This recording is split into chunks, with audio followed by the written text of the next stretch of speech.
खुलुमबाय बेयो बड'लेण्ड इंखं टेलिभिजन दिनै 14 मे 2021 शुक्रबार खालि सानसेनि बरादखौ नोंथांमोननि खाथियाव लाबोदों आं सदानन्द दैमारिया।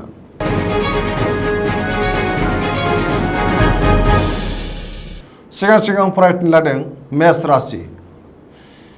गिबि हांखोआ जाहैबाय अ ल। दिनैनि साना जोबोर मोजां, गोसोखौ जोबोर गोजोननाय मोनगोन। देहाया दिनै मोजाङै थागोन, बहानिफ्रायबा मोजां खौरां फैनो हागौ। रांखावरियाव दिनै जोबोर मोजां होनजायो। बेफार फालांगियाव जोबोर मोजां मुलाम्फा मोनगोन। न'खराव अनलायनाय फैगोन। बहाबा थांनांगौब्ला दिनै जोबोर मोजां। गुबुननि गोसोखौ गोरलैयैनो बोनो हागोन। समाजाव गोबां मान मोनगोन। मावनो लानाय खामानिफोरखौ थि समावनो मावफुंनो हागोन।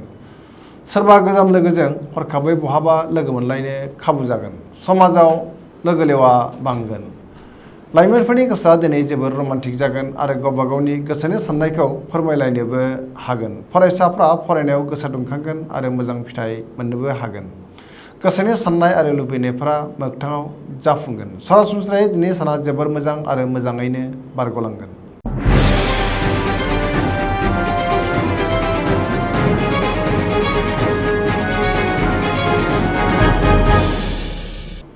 वृष राशि। गिबि हांखो इ उ ब। दिनैनि साना बारा मोजां नङा। गोजोननि आंखाल जागोन, जिंगाया बांगोन। गोबां बिथिङाव जेंना जेंगोना आरो हेंथा नुजाथिगोन। गोसोखौ गोबां उसुखुथु मोनगोन। गुबुननि थाखाय खहा जानांनो हागौ। सोरजोंबा नांलाय खमलाय एबा एना एनिबो जानो हागौ। गोसोनि बोलोआ लोरबां जागोन। मावनो लानाय खामानिखौ थि समावनो मावफुंनो गोब्राब जागोन। समाजाव अदेबानि मान मोननो हागोन। रांखावरियाव बारा मोजां नङा। नाङा फाङा खरसाया बांगोन। गोसोनि बोलोआ लोरबां जागोन।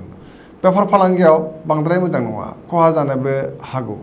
बहाबा थाङोब्ला दिनै सांग्रां जानाया गाहाम। न'खराव बिसि फिसायनि गेजेराव अनलायनाय फैगोन। देहाया दिनै मोजाङै थागोन।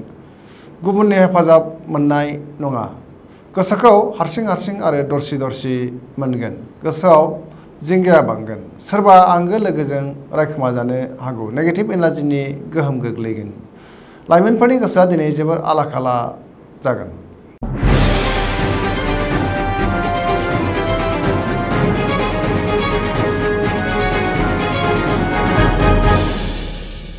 मिथुन राशि।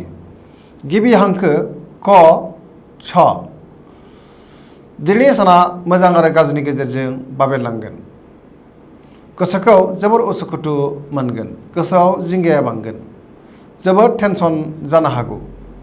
देहाया दिनै मोजाङै थागोन, नाथाय बानाय फैगोन। रांखावरियाव मोजां, बेफार फालांगियावबो मोजां होनजायो। न'खराव अनलायनाय फैगोन। समाजाव दिनै मान मोनगोन। गोसोनि बोलोआ लोरबां जागोन। मावनो लानाय खामानिखौ थि समाव मावफुंनो गोब्राब जागोन। सेंग्रा सिख्लाफ्रा गोसोखौ दिनै जोबोर रमान्टिक मोनगोन आरो गावबा गावनि गोसोनि साननायखौ फोरमायलायनोबो हागोन। फरायसाफ्रा फरायनायाव गोसो दुंगोन आरो मोजां फिथाइ मोननोबो हागोन। धोरोमारि बिथिङाव गोसो दुंखांगोन। सोरनिबा सायाव गोबां रागा जोंखांनो हागौ। गोसोखौ हमथानाया गाहाम।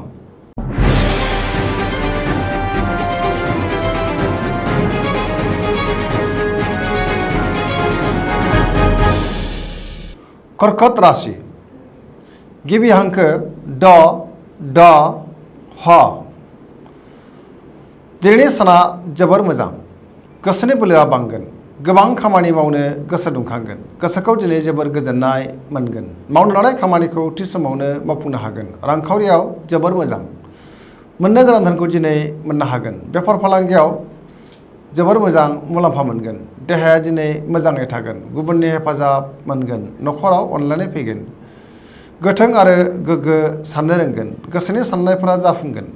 सोरनिबा हेफाजाब मोनगोन। बिमा बिफानि अननाय आरो बोर मोनगोन। बिदा फंबायनि हेफाजाबखौ मोननो हागोन। लाइमोनफोरनि गोसोआ दिनै जोबोर रमान्टिक जागोन आरो गावबा गावनि गोसोनि साननायखौ फोरमायलायनोबो हागोन। फरायसाफ्रा फरायनायाव गोसो दुंखांगोन आरो मोजां फिथाइ मोनगोन। सरासनस्रायै दिनैनि साना जोबोर मोजां आरो मोजाङैनो बारग'लांगोन।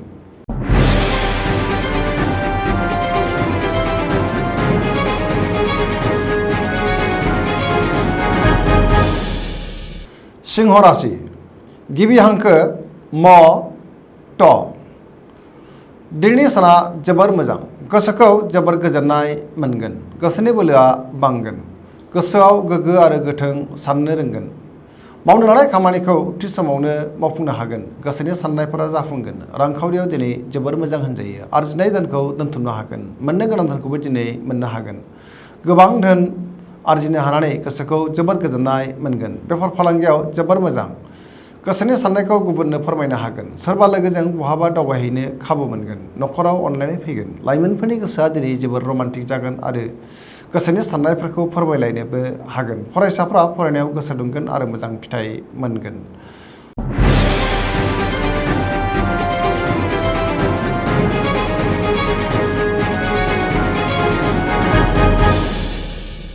कन्या राशि गिबि हांखो प ट। दिनैनि साना बारा मोजां नङा। गोसोखौ जोबोर गुलाय गुजाय मोनगोन। सुथुरा बांगोन। सोरजोंबा नांलाय खमलाय एबा एना एनि जानो हागौ। नेगेटिभ एनार्जिनि गोहोम गोग्लैगोन। गुबुननि गोसोखौ दिनै बोनो गोब्राब जागोन। बहानिफ्रायबा हरखाबै गाज्रि खौरां फैनो हागौ। सांग्रां जानाया गाहाम। रांखावरियाव मोजां। मोननो गोनांखौ दिनै मोननो हागोन। बेफार फालांगियावबो मोजां मुलाम्फा मोनगोन। देहाया दिनै मोजाङै थागोन। अब्लाबो नाथाय जानाय लोंनायाव सांग्रां जानाया गाहाम। न'खराव अनलायनाय फैगोन। सेंग्रा सिख्लाफोरा दिनै गोसोखौ जोबोद रमान्टिक मोनगोन। फरायसाफ्रा फरायनायाव गोसो दुंखांगोन आरो मोजां फिथाइ मोननो हागोन।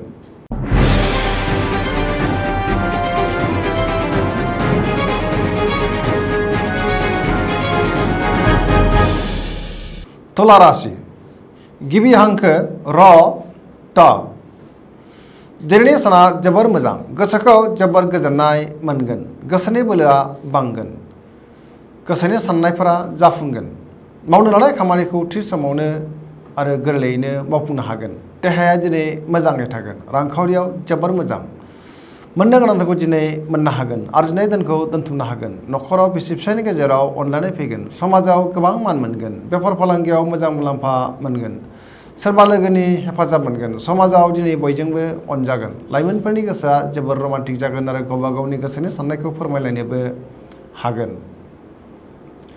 फरायसाफ्रा फरायनायाव गोसो दुंगोन आरो मोजां फिथाइ मोनगोन। धोरोमारि बिथिङावबो गोसो दुंखांगोन। सरासनस्रायै दिनैनि साना जोबोर मोजां आरो मोजाङैनो बारग'लांगोन।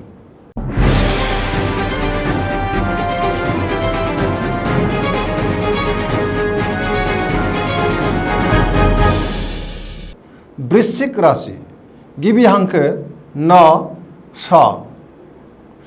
दिनैनि साना जोबोर मोजां। गोबां मान मोननो हागोन। गुबुनजों बाख्नायजागोन। गुबुनजों अनसायजागोन। गोसोखौ दिनै जोबोर गोजोननाय मोनगोन। गोसोनि बोलोआ बांगोन। मावनो लानाय खामानिखौ थि समावनो आरो गोरलैयैनो मावफुंनो हागोन। गोसोनि साननायफोरा जाफुंगोन। समाजाव मान मोनगोन। न'खराव अनलायनाय फैगोन। रांखावरियाव जोबोर मोजां होनजायो। बेफार फालांगियाव जोबोर मोजां मुलाम्फा मोनगोन। सिगांनि बबेबा आद्रा खामानिखौ दिनै मावफुंनो हागोन। देहाया दिनै मोजाङै थागोन नाथाय मेंरुनाय मोनगोन। गुबुननि हेफाजाब मोनगोन। फरायसाफ्रा फरायनायाव गोसो दुंगोन आरो मोजां फिथाइ मोननो हागोन। लाइमोनफोरनि गोसोआ जोबोर रमान्टिक जागोन आरो गावबा गावनि गोसोनि साननायखौ फोरमायलायनोबो हागोन।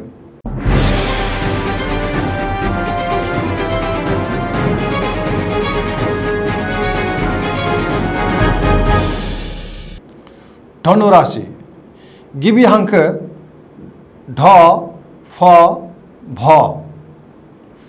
दिनैनि साना बारा मोजां नङा। गोजोननि आंखाल जागोन। गोसोखौ जोबोर उसुखुथु मोनगोन। गोसोनि बोलोआ जोबोर लोरबां जागोन। मावनो लानाय खामानिखौ थि समावनो मावफुंनो गोब्राब जागोन। गोसोनि साननायफोरा देबारनांगोन। रांखावरियाव बारा मोजां नङा। खरसायाबो बांगोन। बेफार फालांगियाव बारा मोजां नङा। खहा जानांनो हागौ। समाजाव मान मोननो हागोन। देहाया दिनै बारा मोजां थानाय नङा। उदैनि बेरामाव गोग्लैनांनो हागौ। गगा बायदिसिनाजों खस्थ'बो मोनगोन। न'खराव अनलायनाय फैगोन। सेंग्रा सिख्लाफ्रा गोसोखौ जोबोर रमान्टिक मोनगोन। फरायसाफ्रा फरायनायाव गोसो दुंखांगोन आरो मोजां फिथाइ मोननो हागोन।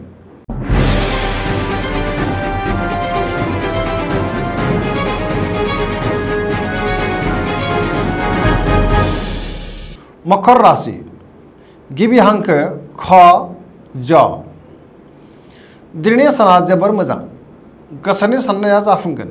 गोसोनि बोलोआ बांगोन।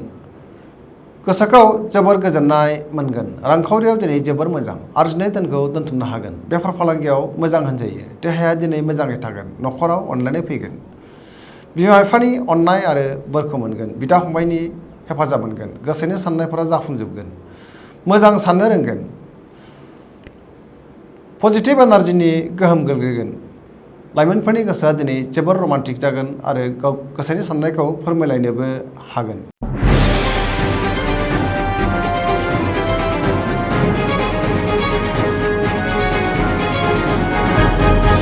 कुम्भ राशि गिबि हांखो ग स स।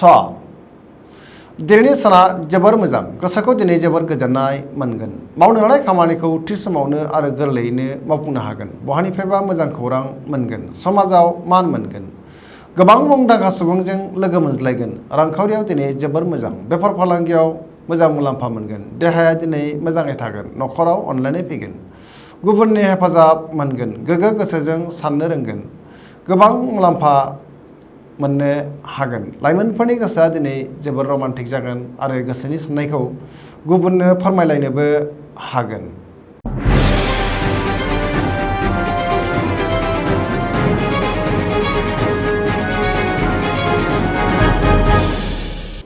मीन राशि गिबि हांखो ड छ। दिनैनि साना जोबोर मोजां। गोसोआव गोग्गो आरो गोथों साननाय फैगोन। गोसोनि बोलोआ बांगोन। पजिटिभ एनार्जिनि गोहोम गोग्लैगोन। गोसोनि साननायखौ गुबुननो फोरमायनोबो हागोन। सोरबा लोगोनि थाखाय मोजां खामानि मावनानै होनो हागोन। देहाया दिनै मोजाङै थागोन। रांखावरियाव जोबोर मोजां। बेफार फालांगियावबो मोजां होनजायो। न'खराव अनलायनाय फैगोन। गोसोआ दिनै जोबोर रमान्टिक जागोन। गुबुनजों बाख्नायजानानै गोसोखौ बांसिन गोजोननाय मोनगोन। गुबुनजों गोरोबनो रोंगोन। सोरनिबा अननाय मोनगोन। बहाबा बेरायहैनो खाबु मोनगोन। गोसोआ दिनै जोबोर रमान्टिक जानायजों लोगोसे गावनि गोसोनि साननायखौ फोरमायलायनोबो हागोन। दिनैनि राशि फरायनाया एसेनोसै। जोबनायाव बेखौनो खावलायो जाहाथे नोंथांमोना सानफ्रामबो जोंनि बे बड'लेण्ड इंखं टेलिभिजनखौ नायबाय थायो आरो साबस्क्राइब खालामो, लाइक खालामो। एसेनोसै। गोजोन्थों।